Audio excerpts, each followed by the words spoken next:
Olá pessoal, bem-vindos de volta aqui ao nosso quadro Dicas do Bom. Hoje a gente vai falar sobre cimentação de restaurações tipo full veneer. Se você não assistiu o outro vídeo, em algum momento aqui na tela você vai ter um card que vai te jogar no vídeo falando sobre planejamento e preparo desse tipo de coroa que a gente vai cimentar aqui agora. Então, vem aqui com a gente vai mostrar o passo a passo de cimentação de restaurações cerâmicas tipo full veneer. Então aqui, full veneer, cimentação é o motivo da gente bater esse papo aqui hoje. Então, como caso clínico, como já falei anteriormente, tem um outro vídeo que você clicando no card, você vai até lá para ver o planejamento e preparo do caso. Depois do preparo, a gente foi para moldagem. A gente não vai entrar aqui nos detalhes de moldagem, mas do lado esquerdo aqui a gente pode observar que é uma moldagem do arco total superior, onde foram preparados as coroas full veneer. Utilizei uma silicona de adição, no caso aqui o Aquazil XLV, que é a base leve, material que eu adoro pela escoabilidade, pelo grau de reprodutibilidade, resistência ao rasgamento, é um material de excelência. E do lado direito, o Variotime aqui da Cruiser, que eu utilizei a base pesada e a base leve aqui para moldar o arco inferior para a gente obter os modelos de trabalho. Então, por final, eu fazendo aqui uma superposição de imagens, como vocês podem observar, eu tenho preparos não convencionais de coroa total. Eu tenho preparos com comprimento cérvico-oclusal, cérvico-incisal diminuído. Por quê? Porque o paciente já tinha o dente com padrão de desgaste desse tamanho. Qual é a vantagem de eu estar fazendo para esse paciente um planejamento de full veneer? É que eu vou compensar a deficiência de altura cérvico-oclusal de um preparo convencional com uma cimentação adesiva. Esse é o pulo do gato, essa é a vantagem, essa é a dica da gente fazer coroas tipo full veneer. E qual é a diferença de uma coroa básica? A diferença é a espessura. Mas o preparo, ele também tem algumas particularidades. Mas o eixo de inserção, ele também funciona como um preparo convencional. E a gente vai ver isso daqui detalhadamente, o processo de cimentação. Então aqui eu provando as coroas tipo full veneer, o que a gente chama de prova seca, né? Eu só posicionei as coroas aqui. Percebam que a gente tem preparos a nível gengival ou supragengival, se eu não tiver alteração de substrato. Se eu tiver alteração de substrato, eu tenho que levar esse preparo para o nível da margem gengival ou até ligeiramente intrasucular.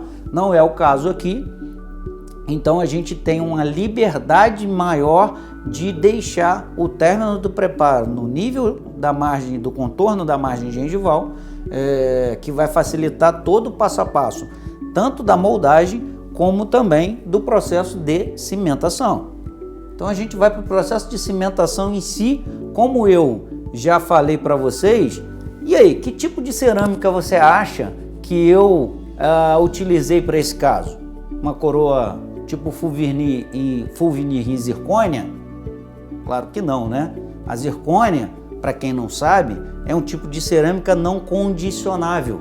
Então, se a cerâmica é não condicionável, eu tenho maior dificuldade de efetuar um processo de cimentação adesiva. Então, voltando aqui para o nosso caso, logicamente que selecionado para esse caso, onde eu pretendo fazer uma cimentação adesiva, eu tenho que selecionar um sistema cerâmico que seja condicionável. Uma vez condicionado, eu vou ter o processo de colocar um agente de união química entre a cerâmica que foi condicionada pelo ácido fluorídrico, a gente vai ver isso passo a passo, e o cimento resinoso. Tudo bem? Nesse caso, a gente utilizou uma cerâmica do sistema IMEX da Ivoclar. A gente vai ver o passo a passo de cimentação. Então, uma vez provadas todas as restaurações na boca, estando todas provadas e aprovadas para a cimentação, a gente vai para o processo de cimentação propriamente dito. E como que ele se dá? Primeiro eu tenho que fazer o condicionamento da minha restauração cerâmica. E esse condicionamento, ele vai se dar pelo ácido fluorídrico. Se é um IMEX, por exemplo, como eu acabei de falar, eu tenho tempo de condicionamento e a porcentagem do ácido fluorídrico. Para esse caso, a gente utilizou o ácido fluorídrico a 10%, 20 segundos é o máximo que a gente tem que manter o processo de condicionamento. Depois disso, lavar bem, secar, verificar se toda a superfície foi condicionada. Se não foi condicionada, você tem que ir naquele ponto ali e colocar ácido fluorídrico, porque muitas vezes acontece na hora de inserção do ácido fluorídrico ficar alguma bolha. Logicamente que se ficou a bolha, o ácido fluorídrico não está fazendo contato com a superfície da cerâmica, automaticamente não está condicionando. Então é importante secar para você visualizar, e é sempre bom você trabalhar de lupa para visualizar isso de maneira magnificada, para ter certeza que condicionou toda a superfície. Muito bem, feito isso, existem algumas maneiras de você remover o resíduo de ácido fluorídrico bem descrito na literatura. Uma delas muito bem descrita e falada pelo professor Pascal Magne, por exemplo, é você fazer essa remoção depois da lavagem, essa remoção de qualquer resíduo de ácido fluorídrico através de uma cuba ultrassônica. Essa é uma indicação bastante interessante. A gente encontra na literatura também a utilização de ácido fosfórico. O ácido fosfórico, ele não tem ação nenhuma condicionadora sobre cerâmica. O ácido fosfórico, ele vai fazer condicionamento de dente, de esmalte ou de dentina, mas cerâmica ele não condiciona. Então, para os autores que preconizam você utilizar o ácido fosfórico após o condicionamento com ácido fluorídrico, o objetivo é eliminar todo o resíduo de ácido fluorídrico que possa ter ficado na peça. Então a peça, depois de lavada e seca, a gente precisa aplicar o agente de união. E aqui como exemplo eu trouxe o Monobond S, é um silano. Existem vários fabricantes, existem várias marcas, e um detalhe importante de se observar: existe sistemas de silanização já pré-hidrolisado, ou seja, é um frasco único, você vai simplesmente pegar o líquido e vai aplicar sobre a peça. E existem fabricantes que o sistema precisa ser ativado, então ele tem 2 frascos. Geralmente esses sistemas que precisam ser ativados, você tem que aguardar o tempo de reação para depois aplicar. Varia de fabricante para fabricante, mas muitas vezes é um tempo de 5 minutos. Isso significa que você tem que seguir a orientação do fabricante para simplesmente você não misturar 2 gotas do líquido e simplesmente pegar e aplicar na peça. Você não vai estar sendo eficiente, não vai estar levando ao condicionamento, a união química pretendida, adequada de acordo com o fabricante. E aí depois você vai reservar a sua peça num compartimento, de preferência em algum lugar que esteja protegido de alguém derrubar essa peça no chão. Tudo bem? Em frente. Então, olha só, existe o condicionamento da peça que a gente acabou de fazer, e agora a gente vai para o condicionamento do dente. Para a gente fazer a cimentação adesiva, a gente condicionou a peça, a gente fez o tratamento da peça que já está reservada, e agora a gente vai para o condicionamento do dente. Como que a gente faz isso? Vem para cá para a gente te mostrar mais detalhadamente. Então aqui, ó, a gente vai para o tratamento do dente. Muito bem, vamos em frente. Como que a gente faz isso? Percebam que numa coroa full veneer, o preparo ele é mínimo. Então o que a gente pode observar nessa imagem aqui? É tudo esmalte. Então, para esmalte, a melhor maneira da gente condicionar esmalte é com ácido fosfórico, geralmente 37%. Mas a melhor maneira de você condicionar esmalte é ácido fosfórico. E é o que a gente está efetuando aqui. Logicamente que eu coloquei uma gotinha só para efeito fotográfico, mas a gente vai cobrir toda a superfície do dente, dos dentes, né? Para fazer o condicionamento dos dois centrais primeiro. Então vamos condicionar a superfície dos dois centrais, vamos cimentar os dois centrais, depois a gente vai cimentando os outros dentes e a gente vai ver isso passo a passo. Percebam que eu tenho apenas uma pequena ilhazinha de dentina exposta no dente 21, o resto é tudo esmalte. Isso é fundamental para garantir longevidade dessa união química, dessa cimentação verdadeiramente adesiva. E isso é fundamental para a longevidade do trabalho. Então, depois de condicionado os dois centrais, o 11 e o 21, eu vou lavar abundantemente.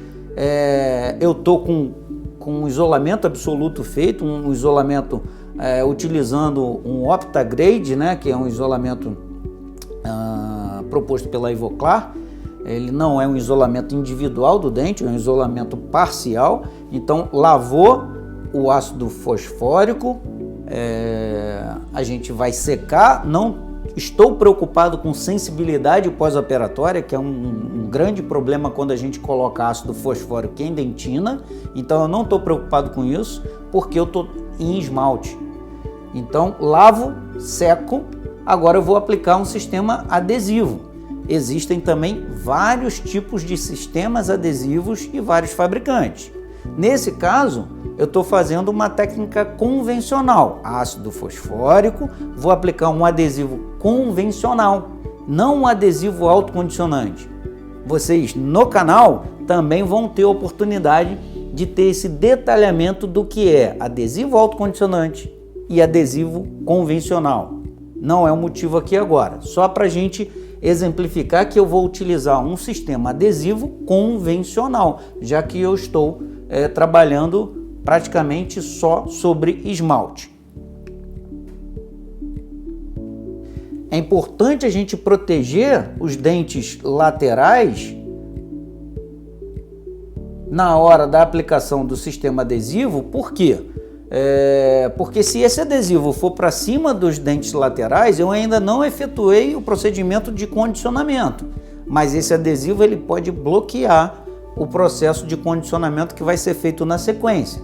Então, uma maneira prática, simples e fácil de proteger esses dentes laterais do adesivo é você pegar uma fita Teflon e proteger os dentes. Quando você jogar o ar sobre o adesivo que foi aplicado em cima do 11 e do 21, ele mesmo que escoe lateralmente, ele não irá para cima dos dentes laterais. É importante a gente remover o excesso, aguardar o processo de formação dessa camada híbrida, tirou o excesso e aí a gente vai utilizar que tipo de cimento? Essa é uma outra diferença que existe no processo de cimentação de uma coroa convencional para uma coroa full veneer. Você aí que está acostumado a cimentar coroa total, qual o tipo de cimento que você utiliza? Um cimento fotopolimerizável ou um cimento de presa dual? Fala aí nos comentários. Siga a gente nos nossos canais aí, nas nossas plataformas, mas responda aí pra gente. Cimentação de coroa total convencional, qual é o tipo de cimento mais indicado? Um cimento fotopolimerizável? Acho que não, mas aguardo vocês aqui no comentário. Vamos voltar para cá. Então, para essa situação aqui, de cimentação de coroa full veneer, eu vou utilizar um cimento fotopolimerizável. Poderia utilizar um outro tipo de cimento, autopolimerizável ou de presa dual? Poderia, mas eu tenho a grande vantagem de um cimento fotopolimerizável, que é o tempo de trabalho. Então eu posso posicionar as peças, ter toda a calma do mundo para remover os excessos e sim, só depois disso tudo verificado, fazer o processo de fotopolimerização. E é como a gente vai fazer no caso aqui.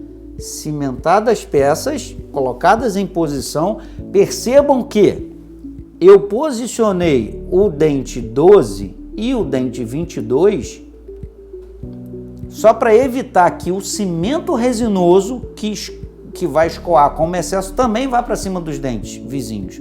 Poderia deixar com a fita de Teflon?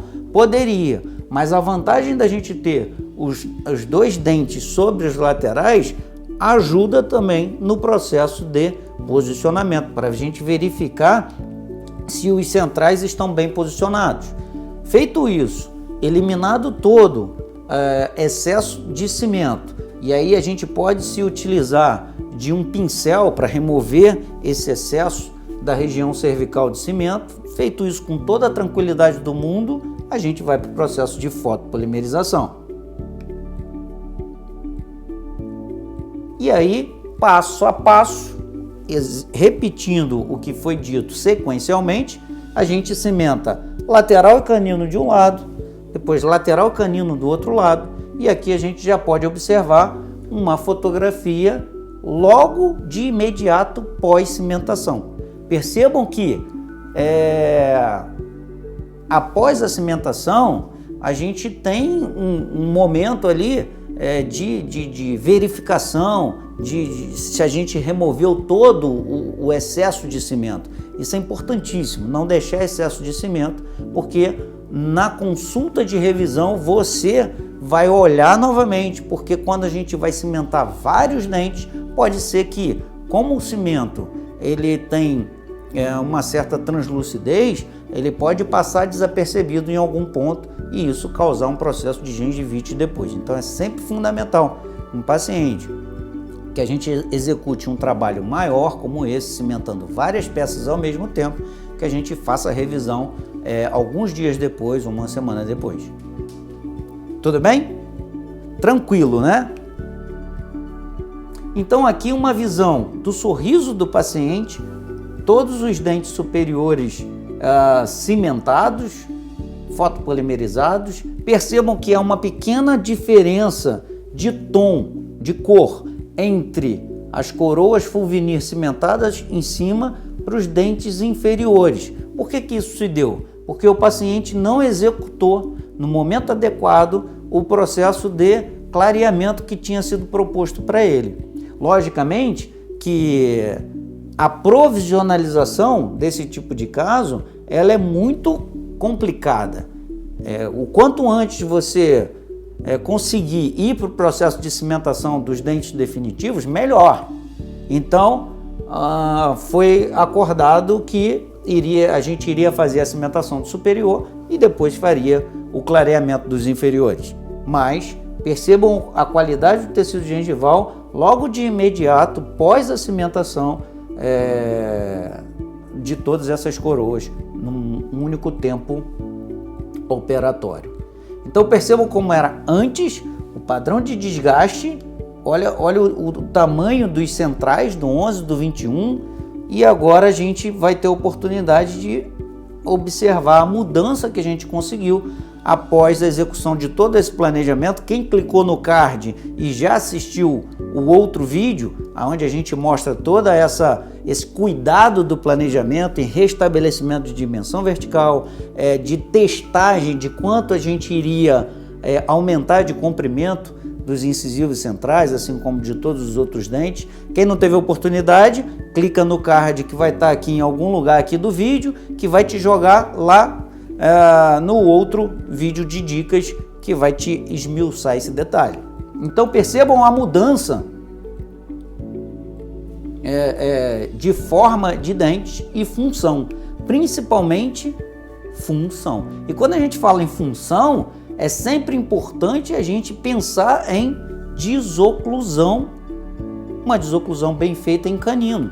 Então a gente pode observar todas as coroas fulvinir superiores cimentadas, os dentes inferiores com as restaurações tipo overlay também cimentadas, que restabeleceu dimensão vertical, e caninos fazendo a função primordial, que é desoclusão. Então, com isso, eu levo para esse paciente o que a gente chama de oclusão mutuamente protegida. Quando o paciente está em processo de mastigação, os dentes posteriores protegem os anteriores e vice-versa. Quando o paciente está fazendo movimentos excursivos, os dentes anteriores protegem os dentes posteriores. Isso é o que a gente chama de uma oclusão mutuamente protegida. Então, tanto de um lado como do outro, percebam também a desoclusão do lado esquerdo do paciente, uma desoclusão em caninos. E olha como era antes, né? A face palatina dos superiores, e a gente teve a oportunidade de devolver a anatomia para que a gente pudesse ter essa função que eu acabei de falar para vocês na guia anterior. Então percebam com as coroas fulvinis cimentadas, percebam a anatomia de canino e também dos incisivos centrais e laterais, que participam menos do processo de desoclusão, ou até nem participam, mas principalmente centrais e caninos. Uma anatomia palatina bem feita. Aqui, mais uma vez, agradecendo ao Laboratório MW por entender todo esse processo, por participar do planejamento e a execução, para que no final a gente tenha previsibilidade. Então percebam como era antes, como o paciente chegou, e depois do caso finalizado, tanto a arcada superior como a arcada inferior, paciente restabelecido. Restabelecido o quê? Forma, função, estética. E o diagnóstico inicial do paciente? Acham que esse desgaste do paciente foi só por bruxismo? Não, o paciente tem parafunção, mas o paciente também tinha ação aí, principalmente de refluxo gastro, e que para isso ele foi encaminhado para um acompanhamento profissional com um médico especialista, para que essa situação de restabelecimento não vá por água abaixo e o paciente venha a perder, colocar tudo a perder de todo esse trabalho executado. Como ele tinha parafunção, é importante a gente finalizar o caso com uma placa de bruxismo, uma placa de proteção oclusal. Finalizado o caso, restabelecido, manutenção e acompanhamento do paciente.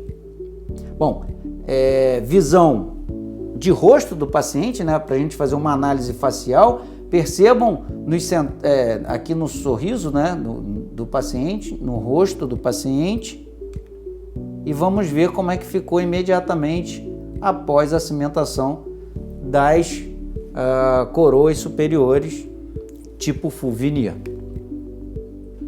Isso que eu tinha para falar para vocês aqui nesse vídeo. Espero que estejam gostando. Não esqueçam de nos acompanhar nas outras plataformas, Wickedonto32, lá no Instagram, lá no Facebook e no YouTube, que vocês estão acompanhando aqui, tanto Dicas do Bom, como também os podcasts. Escrevam aí no comentário se estão gostando, sugestões de novas dicas, que a gente possa produzir material, e que o objetivo final é sempre a gente crescer junto. Então venha com a gente, o Wickedonto32. Abraço, até a próxima. Tchau, tchau.